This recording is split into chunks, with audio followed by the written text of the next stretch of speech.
Hi, welcome to the Coaching Game. I'm Laurie Lawson, and my guest tonight is Sharon Sayler, just fresh off the plane from Portland, Oregon. And I keep grabbing her whenever she comes to town. It's like, please come on my show. And you did. Thank you so much. I'm excited to be here. But yes, just right off the plane. Yeah. So we have a suitcase in the corner, and it's like, let's do a television show. And that's what we're doing. Tonight we're going to, Sharon is the queen of nonverbal communication. She has a book out that is in so many languages that she doesn't even know. She can't even figure out what the languages are, but it's all over the world. What's the last one you discovered? You had to go look it up, right? Right, Romanian. It showed up in the mail, and I had to go Google the title because I didn't know what language it was. And then she found one in the airport. She was, I don't know what language it was, but it was I saw my picture, so it was my book. So good. That was my name. So quite likely you know that this show is based on the marvelous Points of View game, and we are going to focus on the communication card, because that is her card, and this is the lady who can tell you all about communication. So what the picture is, a bunch of legs, which means not a lot to me, but I bet Sharon can tell you what it does mean. So this is the picture we're focusing on. We're going to talk about communication, and let's get started. So Sharon, okay, first of all, what does this picture say to you? Well, I think it's a fascinating picture. Our feet actually tell a lot. And oftentimes we don't look at feet when we're talking to people. Never. And if you do, it's like people are thinking you don't know what you're doing if you're looking down at your feet. Yeah, right? it's kind of awkward. It's kind of awkward. But if you're wondering what other people are doing, notice where their feet are pointed. If you're talking face to face and their feet are pointed out one side or the other, they're looking to escape. So obviously you're not in communication and rapport. If the feet are pointed at each other, you're in communication, you're in rapport. When your legs are crossed, like in this picture, we've got some crossed legs going. If the legs are crossed towards each other, meaning right now if I was to cross my legs, I'm going to use my arms and this, see how my foot would be sort of pointing towards you? We're in rapport. Okay. Now, if I did this, that's saying, maybe not. Not so much. Right. So I love to do that when I'm looking at couples. Like, how are they crossing their legs? That is who amazing. is talking to who and all of that kind of thing. It's really fun to watch. So notice where the feet are pointing, and that'll tell you how the person is feeling at the moment with what they're doing. And it doesn't mean that if it's one time excuse me, that a couple has their feet crossed the opposite way, it's, headed for divorce court. It's over. It's really, we're looking for the pattern.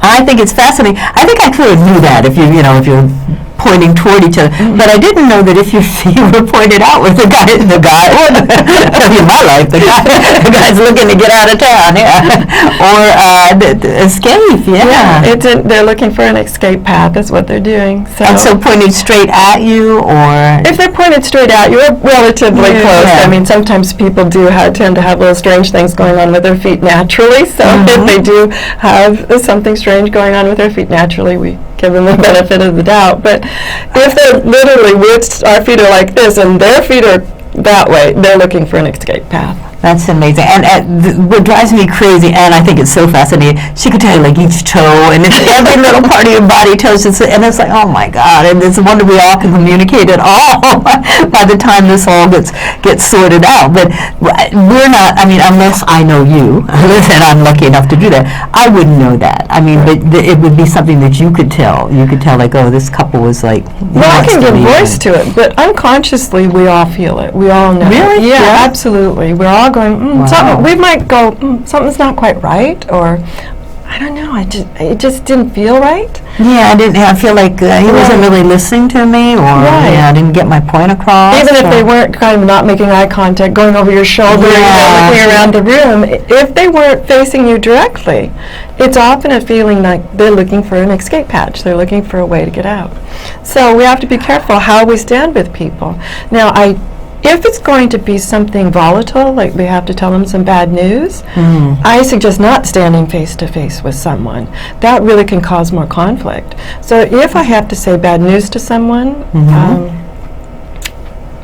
talk about budgets being cut or something like that, I suggest 90 degrees. or if it's Like side by side. well, like, so if one person's here, and then the other person here, a corner of a table is perfect to have a meeting where you have to give volatile information. One person sits here, the other person sits here, and it's perfect because then I can choose to make eye contact with you, or I can choose to look straight ahead or at the table. Now, here's our wonderful game points of view book, but I often say having a visual when I'm going to deliver bad news is critical, because sometimes when we're talking and I'm delivering bad news, you could become emotional, or you could become quite upset with me, any number of things, and then with this kind of eye contact, oh no, I'm stuck. Right. But if I direct your eyes, well, the pamphlet here says about the budget cuts they're going to develop in March. So I can direct your eyes down here, and you can continue to look at me, but it makes perfect sense for me to continue to look and describe what's on the pamphlet.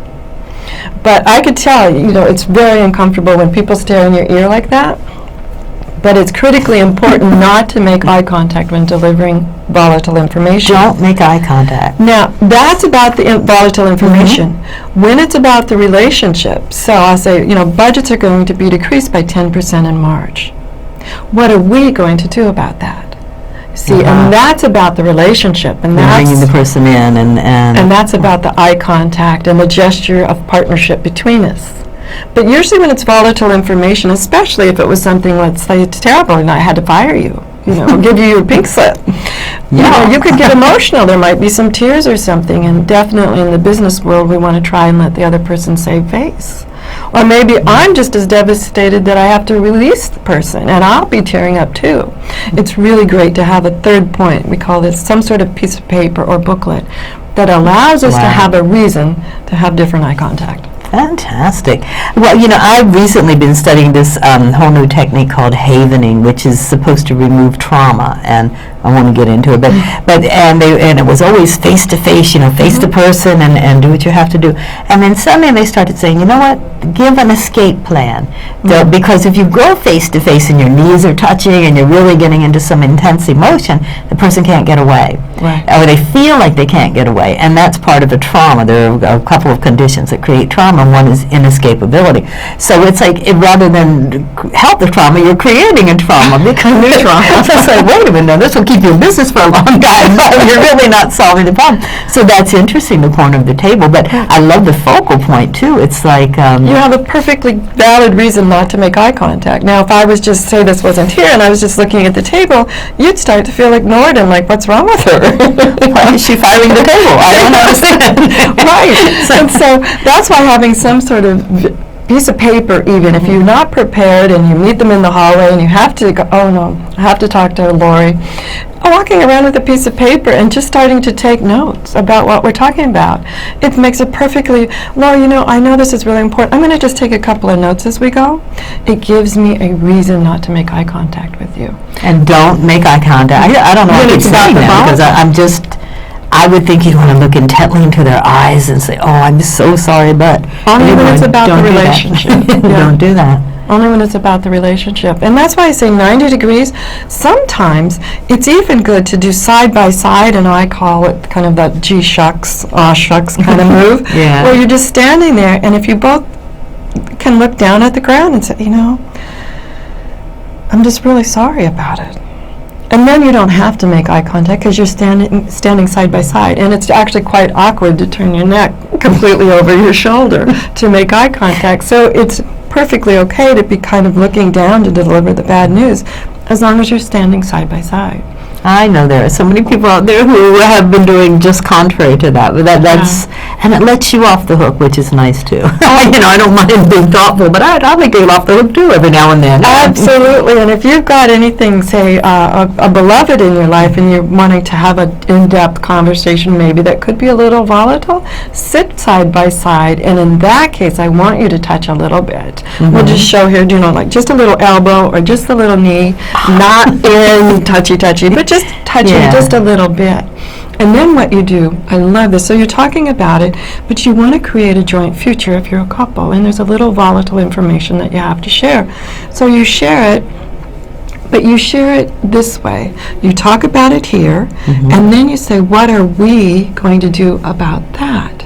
And then as you begin to create the solution, you put it out there in your joint future.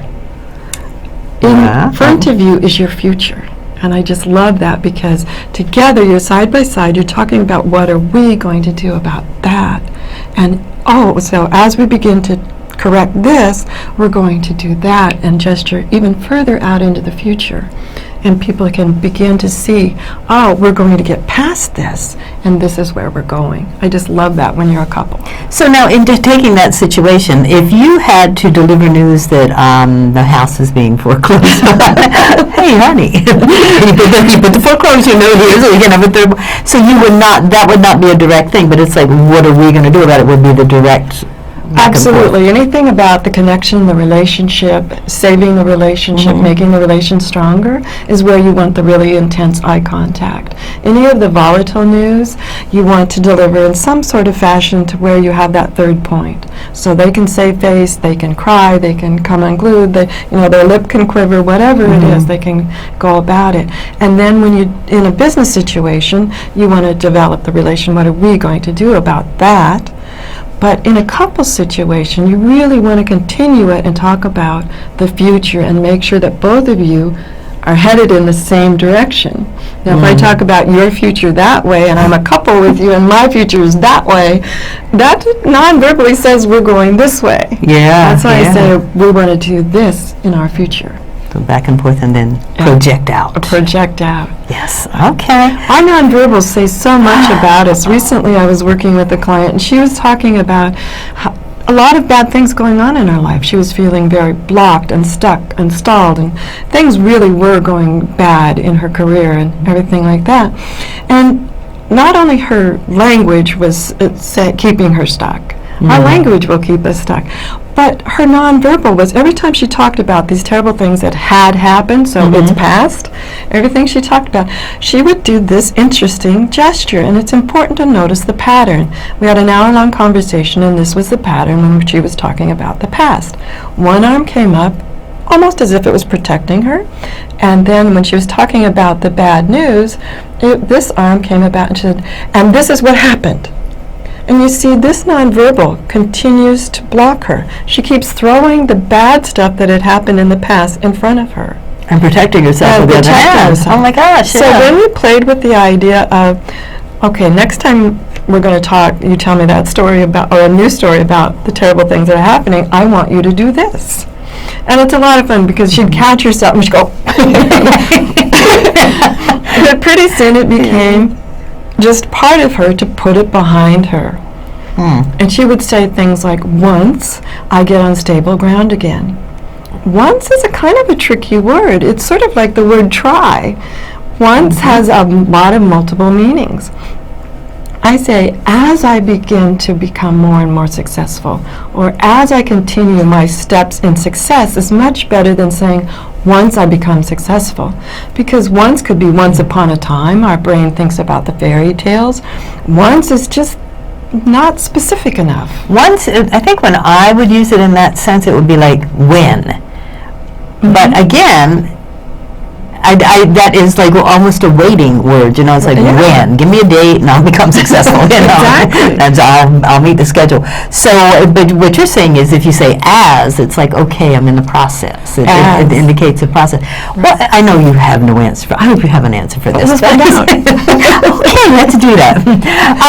Chicken and egg, what comes first? Is it the nonverbal communication, or is it the verbal communication, or does one perpetrate the other, or what's going on? I think it really depends. In her case, where this was her own self-talk, and these gestures were telling me what was going on inside of her at that moment. So that's her own self-talk. That's very different than the nonverbals.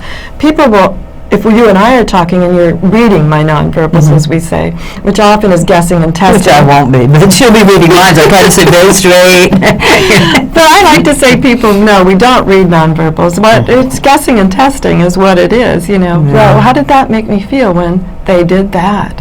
And so that is the nonverbals always win over the verbals. So they're the egg or the chicken, however you want to describe it. You can be saying something and be so emphatic about it, but if you're doing something like, what would be a sign of lying? Oh, a sign of lying. Oh, could be anything. If the story is too long and too detailed, is a sign of lying. I always tell my sister that once you've gone on to the third paragraph, I don't believe you anymore. It's like, she can see these detailed lies going. It's like, she really gets wound up in them, yeah. Or if they're trying to make too much eye contact, they're like, it's almost...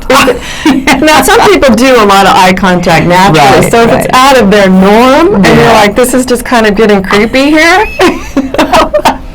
The other thing that they might do is pull their chin back a little. Chin in? Yeah. Really? Well, because it's sort of a reflex, you know. They know that. Yeah, might not believe it. Exactly. That can also be a sign of shocked, confused, or annoyed. So we have to be careful with the chin pulling in. Actually, if you see somebody pull their chin in, you've done something wrong anyway. Exactly. Start all over again.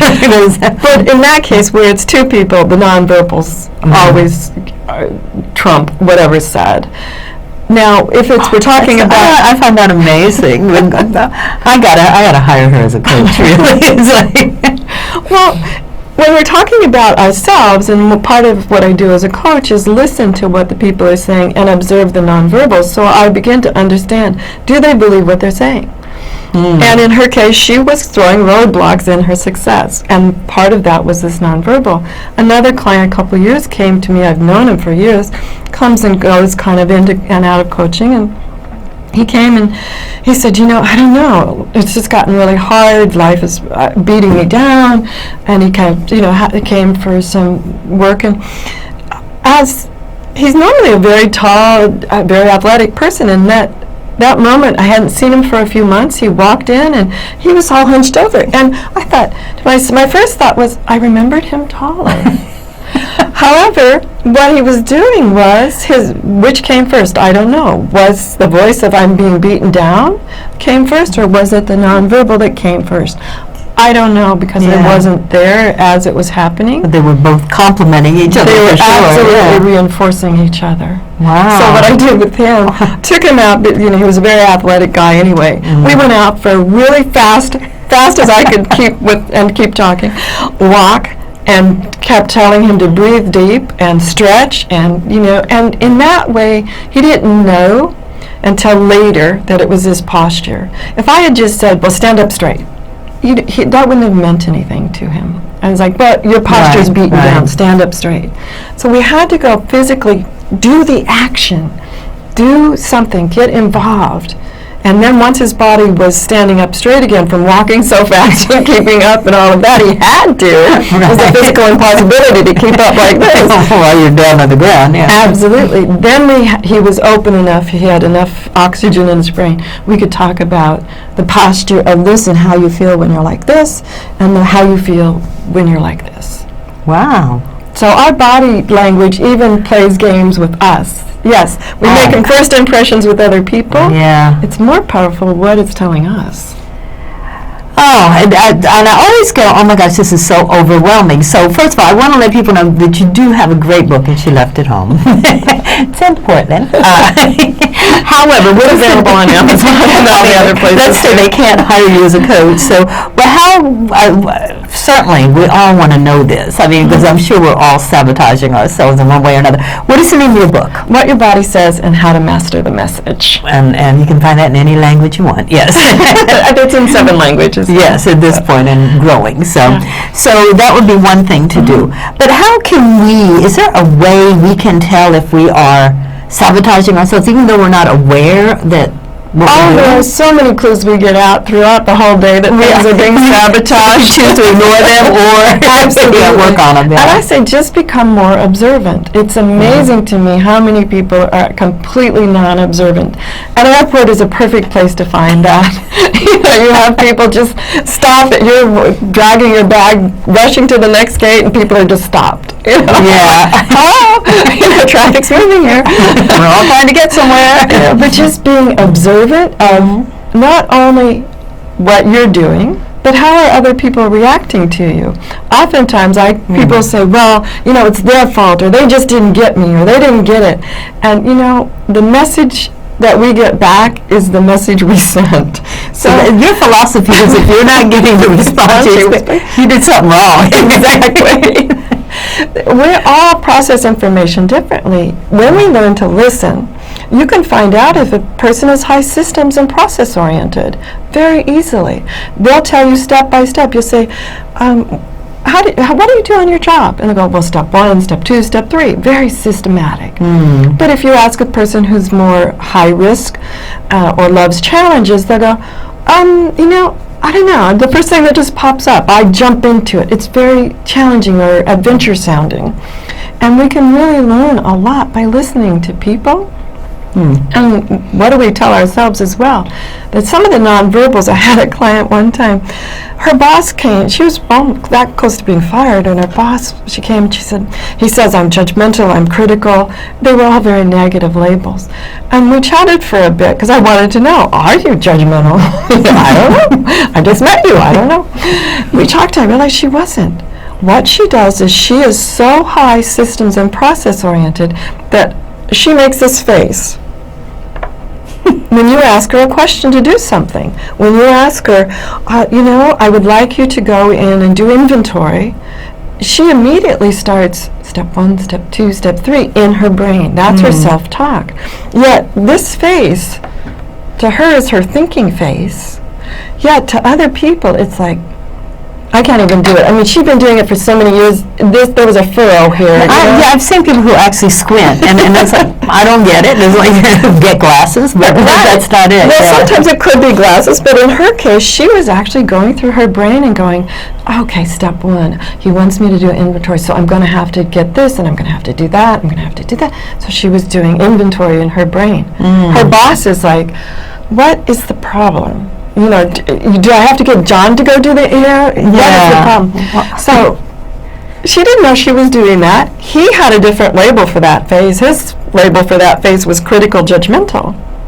So we worked a little bit. I actually did a little videotape, and I asked her a couple of questions where she had to go inside and think. And on that videotape, the minute we see we're doing it, it's amazing how fast people can change. Like, the light bulb moment, she was, I really do that? Yeah, you really do that. Wow. And she called me a couple days later, and this was the one lovely part about my job. She said, you changed my life. And I said, well, thank you, but... Those are the words we all, as coaches, want to hear, yes. But, she said, you saved my marriage. And how did I do that? I don't even know your husband. Exactly. She went home and said, Sharon says, I do this when I'm thinking. And he's like, oh my gosh, you've done that for the last 17 years of our marriage. I thought you hated every vacation we ever took, every house we ever bought. Oh, that's the amazing. minute they realized that she did not do it to annoy him, that that's just how she thought, it became okay. Huh. So, it's just, I would love to have you in my pocket all the time, and I say, stop doing that, Laurie, but we can't do that. So really, other people are our mirrors then. If we can't hold up a mirror and go, oh, look what I just did, how stupid was that? Other people's response to us are going to be our mirrors. And sometimes it's very direct, like, why are you so judgmental? Or why are you always so angry? Yeah. Or anything like that. You're like, angry? I'm fine. Yeah. What are you doing with your face? One woman was called judgmental because when she thinks, she has a habit of sucking in her.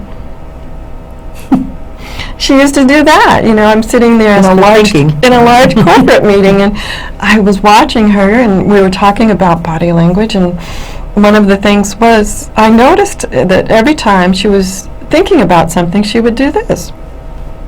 So I took her aside and I said, just curious, do people ever think you're judging them or judgmental? Oh my God, yes, but I'm not. Stop making that thing with your lips. Stop doing that. Videotape, though. I know so many people don't like videotape. Yeah. But if you can videotape yourself. It's the reality. I used to always, every picture I ever took was like this. Exactly. And it's like, you know what? I'm like really too old for that, number one. And number two, I'm trying to make a career here. It's like, hey. So, and that just was from pictures. And it was like, and somebody said to me, why do you always tilt your head? And I went, oh, I don't do that. And I looked at every picture. Every picture was like that. It's like, oh gosh. All right, so you quit doing that, but it's... Well, but sometimes we have to blame the photographer. Sometimes the photographer will tell you, oh, tip your head. It does look lovely. You look more feminine. But if you're a successful businesswoman and you're a CEO, You need to go don't tip straight your on. head. Yeah, go straight on it. For success, keep your chin parallel to the ground. We were talking about something, and it's funny, the glasses, and we didn't even use them. We could have taken them off for vanity's sake, so we're not reading anything, but we just thought we might. Since we're both blind. We said, oh, what the heck. Yeah, so just in case we need them. So we were talking about, we'll pretend we're smart then, and we were saying that, people actually, so when I watched The Wolf of Wall Street, and there was a guy in there who put on plain glass because it made him look intelligence. So it's everything. I mean, everything is a clue or a cue on how to conduct yourself. Which is. But unfortunately, there's so many cultures in the world, and I don't mean just geographic cultures. Once you get our culture down, then you go to like Asia, and it's like, oh my God, everything I learned is not Absolutely. appropriate. But then there's even cultures of coaches versus dock workers. Those are completely different cultures, and so we have to be aware that not only is it how I'm feeling when I'm watching that, but then what is the pattern in the larger context within this culture? Maybe the tipped head in that particular culture is norm. Is interest. I mean, that's always what I thought I was doing. It's like, oh, I'm so interested in what you're saying. It's like, oh, I'm so stupid. No, but it is a great way to listen. If you're really wanting to show someone you're listening, it's okay to tip your head for just a moment. Yeah. I suggest nodding, a real quick nod instead, but sometimes you can tip your head. But have all your pictures taken that way. Yeah, it's all about being strategic. Yeah, knowing when do you want to send that message. And heck, if you're dating, tip your head if you want to look more feminine. Why not? It's all about what is your intention with your message. Set your intention with your message. You know what? And this is, coaches tell you this all the time. It's like, first set your intention, and then everything will fall in place. So I think that's kind of what you're saying with the communication thing. Tell me, we have like a minute. Oh my gosh, time flies every time. We got to keep doing this, so we just got to the feet today. Next time we'll do knees. But tell me quickly about the pause. A pause is a sign of... That's where you look intelligent. Okay. I know it sounds funny, because people say, but I'm not saying anything. But the listener has a chance to catch up with you, and you can do your emotional part at the pause. When you have a key thing, you're talking, and in this particular presentation, you want to have them remember one key thing. You pause before you say it, and then you pause again. You look profoundly intelligent. I think TV preachers are the best. I love to watch them without the sound because their nonverbals, you even know when they're pausing, and it's like, man, that's an emotional moment. You can just feel it from their body language. It's wonderful. But pausing is when you look the most intelligent. Wow. I can only thank you. I'm going to have her on next time when she's in town, of course. Well, thank you, Laurie. Thank you so much for sharing time with us and being a part of the coaching game, because you've got it down. You just have to teach it to us. So thank you, Sharon Sayler. You can find her on the bottom of the website. Thank you. Thanks. Wow, that went so fast.